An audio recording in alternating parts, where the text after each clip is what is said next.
Un día decidí darme a conocer, aparecer y describir algunas vivencias. El por qué lo irán descubriendo con el correr de estas memorias. Lo cierto es que si no hubiese sido por la ayuda de algunos de mis descendientes y en especial de una, sí, porque es mujer de la tercera generación familiar, esta historia jamás hubiera salido a la luz. ¿Qué tendrá de particular?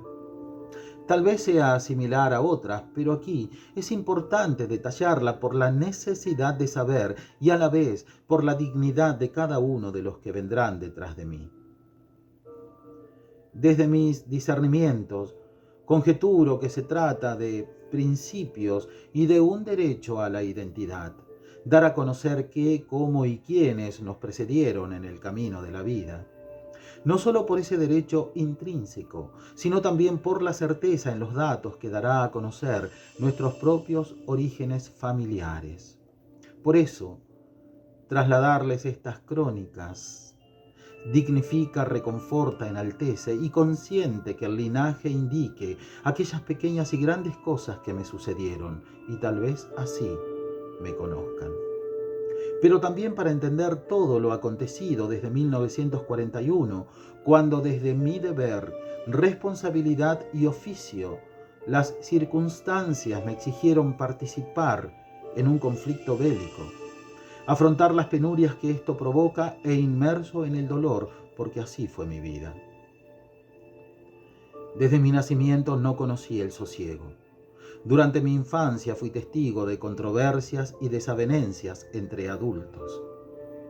Conocí el desarraigo y deambulé a la vera de las desgracias humanas. Soporté no dormir plácidamente en una cama. Muchas veces pasé hambre. Me reconocí entre semejantes, resistiendo privaciones y sin entender el porqué. Compelido a buscar desde mi humilde cosmovisión la necesidad de encontrar el fin a tanto dolor. Solo, seguramente no. Pero necesitaba ejercer sobre mi persona un instinto de superación.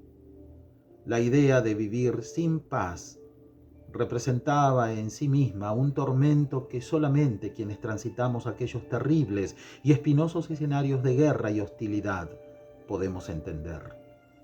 Necesitaba dar respuestas a ese hijo que había dejado en una tierra de paz y bonanza.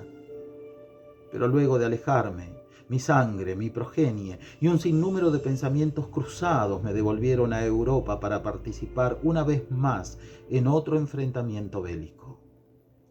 Dejaba en Buenos Aires por ese entonces a la mujer que amaba, a Rosa Sara, así la llamaba, argentina, guapa y de carácter, de cabello rebelde y rojizo.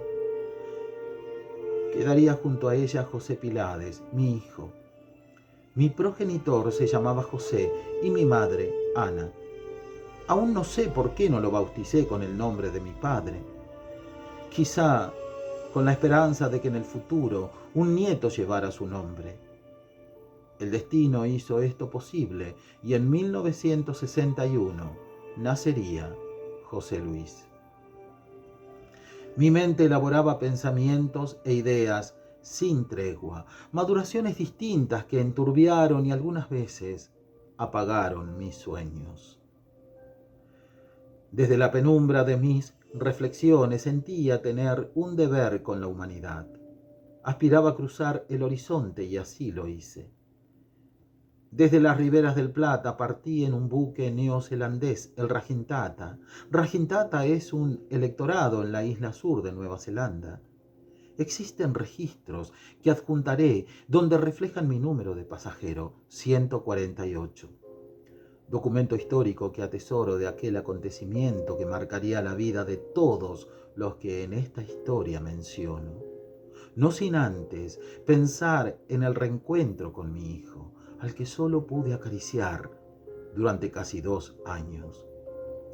Penas y agobio, dolor y estupor ante tan profundos pensamientos, mas sabiendo que mientras escribo estas palabras está presente un nuevo retoño Danilo Orleansky, que tiene la edad que mi querido José tenía cuando debí partir rumbo a Liverpool.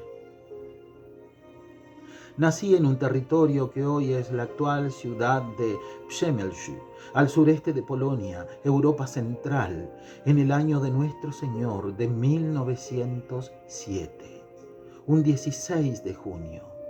Przemyśl es una franja de tierra que conecta zonas montañosas y suelos muy fértiles, circundadas por el río San, que la hacían más que atractivas para el imperio austrohúngaro como para los rusos que la tenían cercada.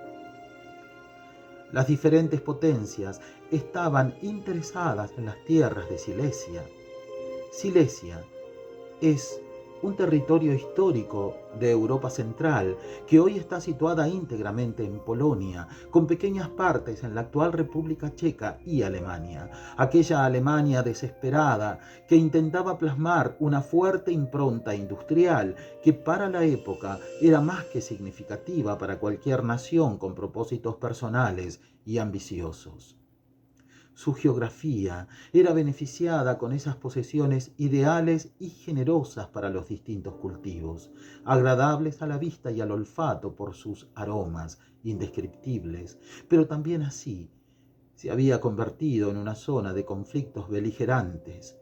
Mis memorias son prueba suficiente de que desde los 6 años viví entre el aturdimiento que generaba la guerra. Una ciudad, un pueblo sometido al escarnio y a los avatares bélicos, el avance de la inminente conflagración que se diseminaría hacia otras ciudades.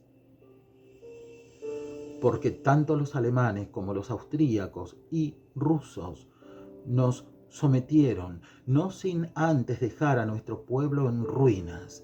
Aquí adjunto la foto de la puerta de ingreso a la ciudad. Así quedaron los vestigios.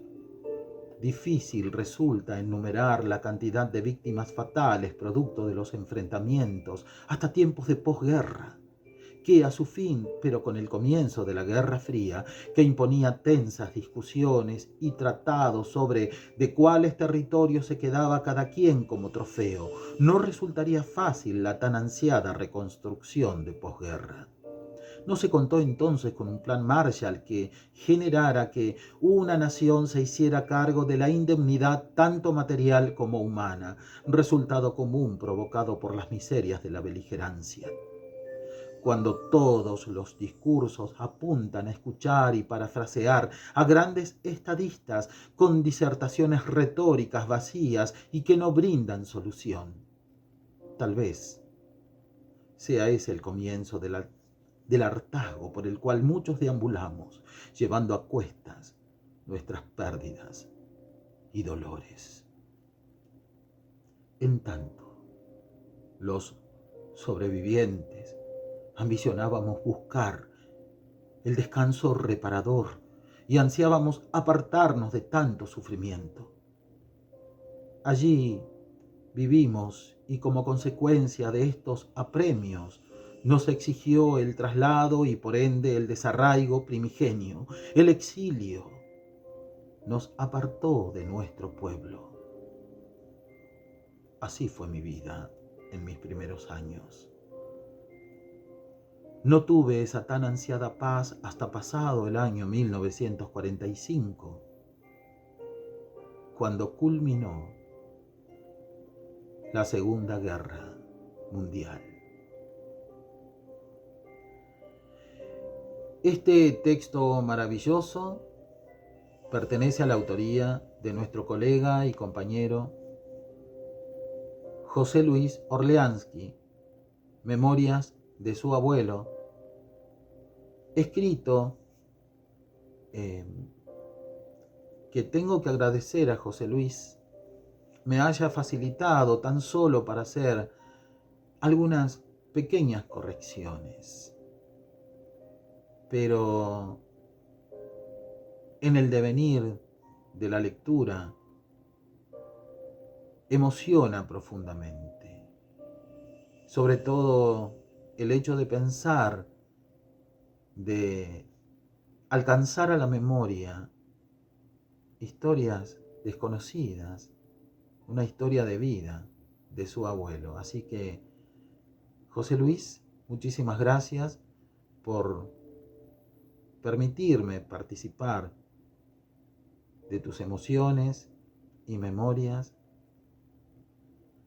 que compartiremos en esta jornada literaria con los colegas, amigos, artistas, visitantes, asiduos de este café literario internacional, La Torre de las Palabras, en su modalidad virtual. Los saluda Oscar Sandoval Martínez desde la ciudad de Berazategui, provincia de Buenos Aires, República Argentina. Muchísimas gracias.